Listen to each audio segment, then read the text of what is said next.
Queria agradecer ao Dante Pignatari pela curadoria dessa série, que é tão raro ter uma série de música contemporânea no Brasil, de música nova. É uma coisa que as pessoas não têm hábito de ouvir, nem as instituições têm hábito de programar.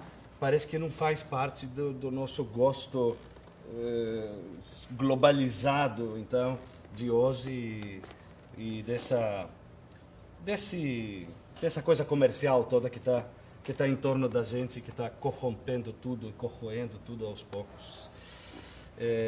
Bem, e aí queria agradecer também a produção, então, o Carlos Nassimbeni e todo mundo que trabalhou para o concerto, aqui o pessoal aqui do CCBB, obrigado pelo convite. Vou falar umas duas palavras sobre o programa, então.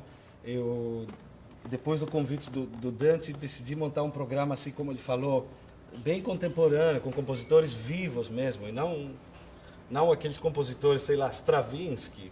Fala ainda que é música contemporânea, mas é música antiga, tem que fazer um movimento de interpretação histórica para tocar Stravinsky.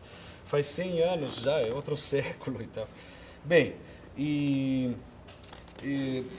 como o Dante também falou, foi uma coisa muito interessante para mim, é um desafio, porque toquei música contemporânea durante alguns anos, mas então com um grupo muito legal, inclusive, que deixou história em São Paulo, que chamava o Grupo Novo Horizonte. Fizemos dezenas e dezenas de estreias de compositores brasileiros e CDs de música contemporânea, e foi uma experiência muito boa para mim.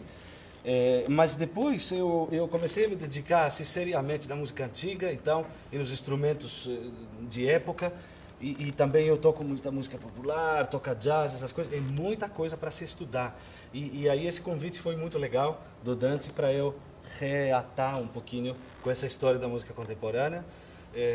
E decidi montar esse programa, que é um programa um pouquinho também eclético, dentro dessa coisa da música contemporânea, que é muito ampla, para falar a verdade. Ela pega vários estilos, compositores que escrevem com maneiras e com jeitos diferentes, né? Vou começar então com uma peça um pouquinho mais tradicional, de escrita mais tradicional dentro do século XX. É um compositor holandês que meio desconhecido, assim, se chama Hans Cox. Ele escreveu essa sonata para violoncelo solo de 5 movimentos em 1959. Ele revisou aparentemente em 85, então não é uma peça tão antiga, para falar a verdade, mas é a mais velha do programa. O idioma dessa peça fica muito parecido com aquele do Hindemith, por exemplo. Então não é muito revolucionário, nem é serial como a música do Schoenberg, mas é uma linguagem, digamos, modernista, assim, né?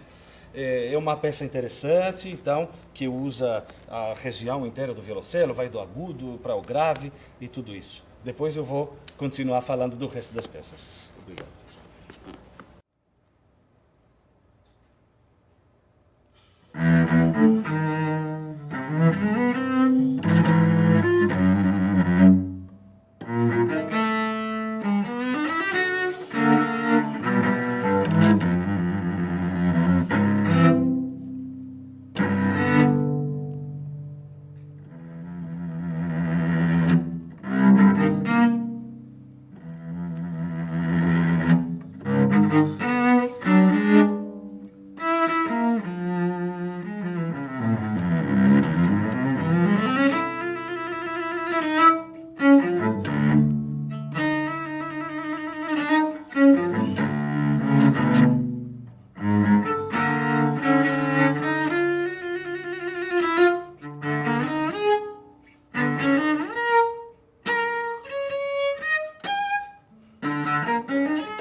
estava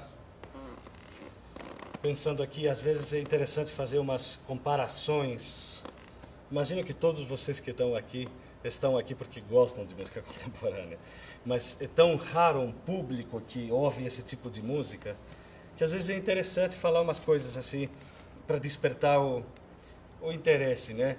Eu estava imaginando aqui que a música é como uma língua, mas uma língua sem palavras. Não precisa falar palavras certas para se entender. A gente toca e as pessoas ficam tocadas ou não ficam.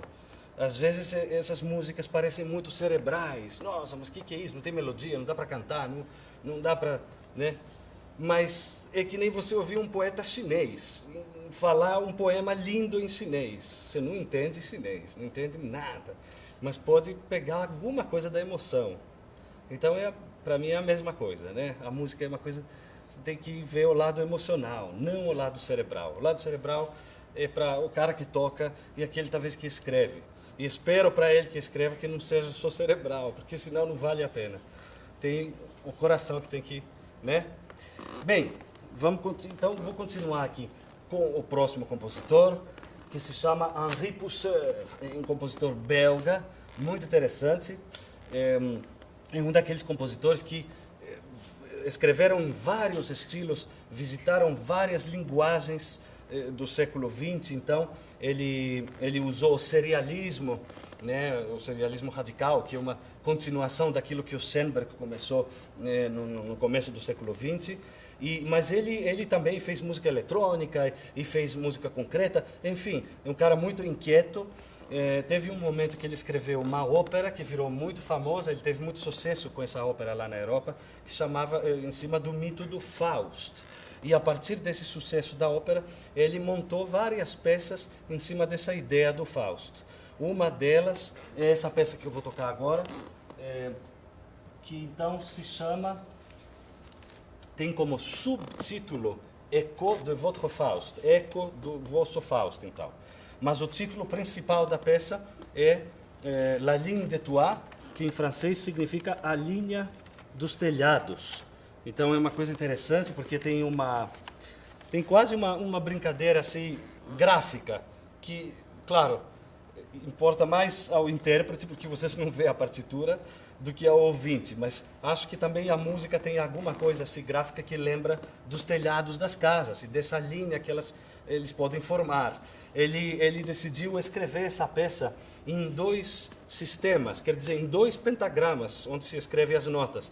Isso não é usual, é muito raro ver essa escrita para o violoncelo. Se escreve assim para o piano, para as 2 mãos. Então, a mão direita que toca no agudo, na clave de sol, de hábito, está na linha de cima, e a mão esquerda que toca no grave, com a clave de Fá, uma outra clave para se ler notas, está no sistema de baixo. Ele fez a mesma coisa para o violoncelo, que é uma coisa inusitada, e usa a região muito aguda do violoncelo e grave, fica pulando de uma para outra assim. Obviamente, então, ele tem alguma praticidade para não ficar mudando o tempo todo de clave na mesma linha, de passar de uma linha para outra. No mesmo tempo, tem um gráfico aí, que é muito interessante, que parece assim, para mim, né, a linha dos telhados das casas de, sei lá, de Paris, digamos. E eu sempre falo, quando toco essa peça, que eu faço umas imagens minhas, tenho a minha imaginação assim, eu tenho os lugares onde a música parece que está correndo e outros que está segurando, parece um gato que está correndo no telhado. Então, tem um humor, assim, uma música quase programática. E eu sempre peço, quando falo isso, de não fazer as mesmas imagens comigo, mas tentar imaginar outras. Então.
Interessante tocar essas coisas que são um desafio mesmo para o instrumento. É um instrumento que não é muito propício, não é feito para tocar nem muito rápido, porque é um instrumento grande, não é muito pequeno, com as notas perto, como seria o violino, então tudo no lugar.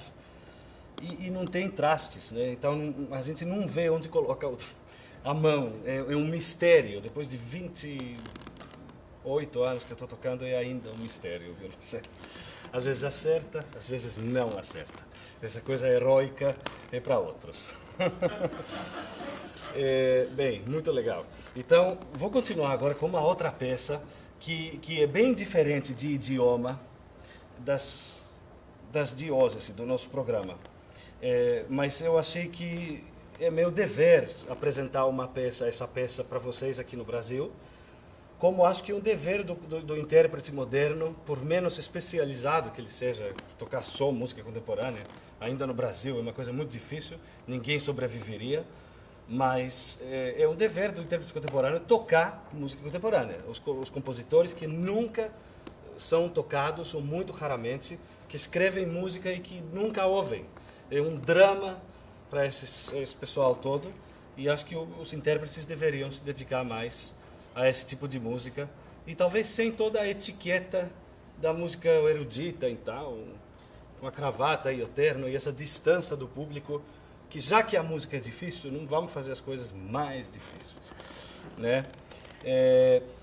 Então, eu sou grego e esse compositor que eu vou tocar agora para vocês é um ícone, é um compositor muito famoso na Grécia, é um mito vivo, o Mikis Theodorakis. Vocês devem ter ouvido falar dele. Ele fez várias trilhas de filmes como o Zeta, que vocês falam, de Costa Gavras, então, e outros filmes famosos, o Zorba, o grego. Então, ele é o compositor dessas músicas mais populares. Ele é um compositor de canções populares famosíssimas que todo grego sabe cantar e que marcaram os últimos 50 anos da produção de canção lá na Grécia. A composição que eu vou tocar é uma suíte gigantesca, então de 11 movimentos, meio heróica assim, para se tocar, que o Mikis montou a partir de melodias das canções dele, que ele adaptou para o violoncelo. Então não é uma linguagem muito moderna, não é nada assim ousado, não propõe uma linguagem revolucionária. Ao contrário, é uma linguagem meio retrógrada, digamos. Ele é um compositor nacionalista que se inspira de elementos da música folclórica e escreve, coloca uma roupagem erudita e faz essas composições mais eruditas.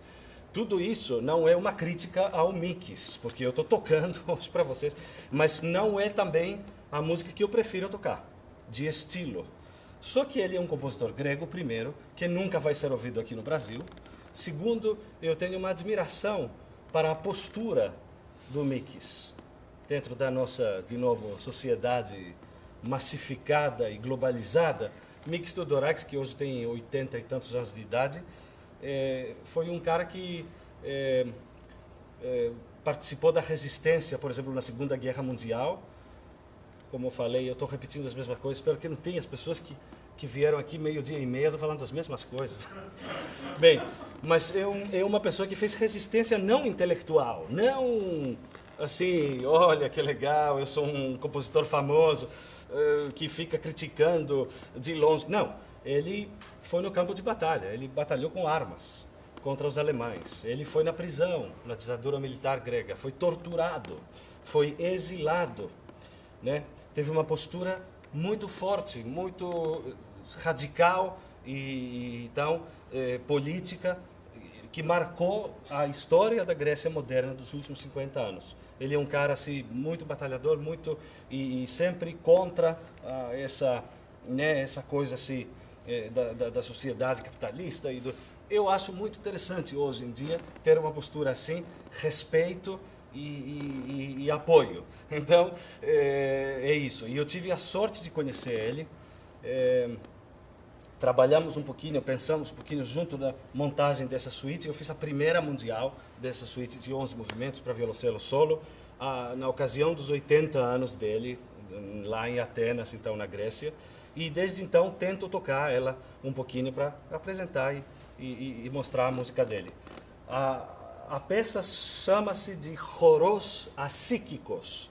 Isso significa, em tradução livre e tradução difícil, a dança heróica de alguma pessoa que batalha, então, e que fica inteira e íntegra, alguma coisa por aí. É a dança desse cara solitário batalhando contra tudo. E vocês vão reconhecer dentro da peça modos, então, orientais, que a gente usa também na Grécia, ritmos compostos diferentes. É uma peça longa e ele usa vários recursos do violoncelo. Então, ele por menos que seja revolucionária a escrita, no sentido da linguagem mesmo, ele usa todos os recursos técnicos né, do violoncelo. Então, vai na região aguda, na região grave, e usa pizzicatos e oitavas e coisas difíceis de fazer, coisas com arco. Então, é uma peça muito interessante. Bem.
Vou continuar agora com uma das minhas peças que ainda menos tem a ver com a linguagem contemporânea.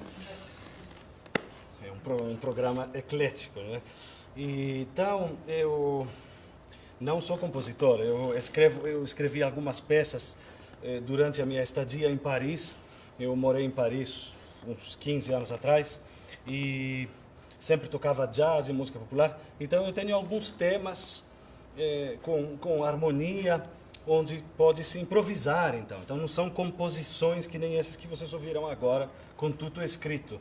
Do outro lado, essa composição que eu vou tocar para vocês é uma música que utiliza vários recursos do violoncelo, então tem esse interesse. Ela explora coisas inusitadas, harmônicos, pizzicatos, acordes, arpejos, então, e muita improvisação. É um tema com improvisação. Vou falar a historinha. Esse tema se chama Simorg e vocês não devem entender por quê. Então é um mito muito bonito que foi escrito na Pérsia do século XIII. Um grande poeta sufi que se chama Farid Uddin Attar e que escreveu esse conto longo, um livro grande, que se chama, a tradução em português, então, aparentemente, a mais próxima é A Linguagem dos Pássaros, onde todos os pássaros do mundo se reúnem e eles constatam que eles não conhecem o Deus deles, ou talvez eles não têm Deus. E eles vão começar uma viagem longa e iniciática, vão passar por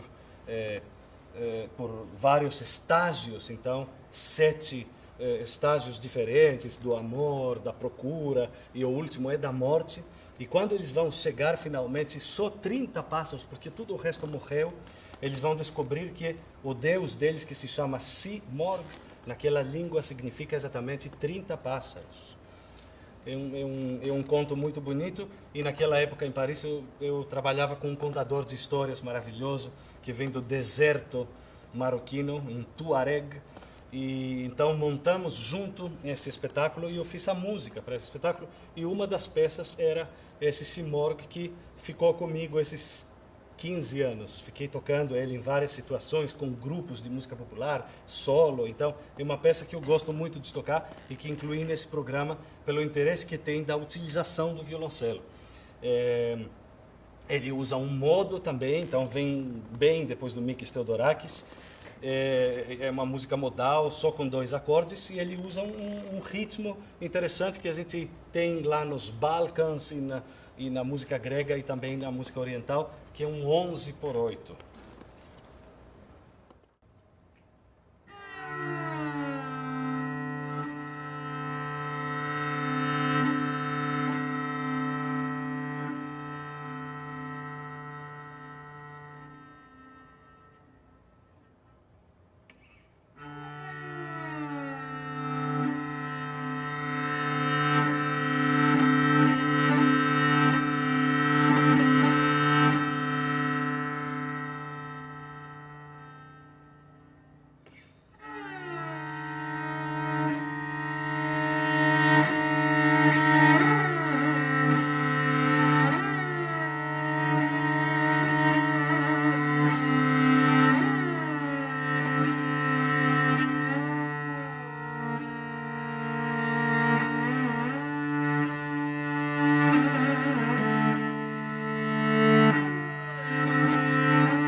Antes de tocar a última peça, agradeço também mais uma vez o convite de tocar essa música tão diferente para mim também. E vou acabar o recital com a composição de um amigo meu, de um compositor que eu admiro muito, lá de São Paulo, um compositor relativamente jovem, deve estar em torno dos seus 48 anos de idade, o Silvio Ferraz. Eu toquei várias peças do Silvio Ferraz quando eu tocava no grupo Novo Horizonte. Estreamos algumas das peças dele, uns 10 anos atrás, então. E eu gostava muito da música dele, achava muito interessante, muito impactante. Então, ele faz parte desses compositores que escrevem com uma complexidade assim histérica. É muito difícil a música dele, é difícil até de ler a partitura, é difícil de tocar, é difícil de ouvir, mas eu acho o seguinte, é uma música maravilhosa, ela tem alguma coisa muito interessante. Ele, por incrível que pareça, ele usa todos esses recursos da nova complexidade, que se chama então esse estilo. Ele estudou com o Papa da nova complexidade, que é aquele compositor que chama Ferneyhough, e estava no IRCAM, em Paris, é um compositor, então o Silvio que tem uma bagagem legal assim dentro dessa coisa da música contemporânea. Ele usa todas essas coisas absurdas, quartos de tons e septinas e quintinas e gestos musicais dificílimos e acordes, enfim. Mas o incrível é que ele quando eu ligo para ele para perguntar alguma coisa, ele canta para mim as coisas dele no telefone. Então ele sabe cantar essas coisas que parecem incantáveis. E ele coloca algum sentimento lá dentro, que eu acho fundamental, então.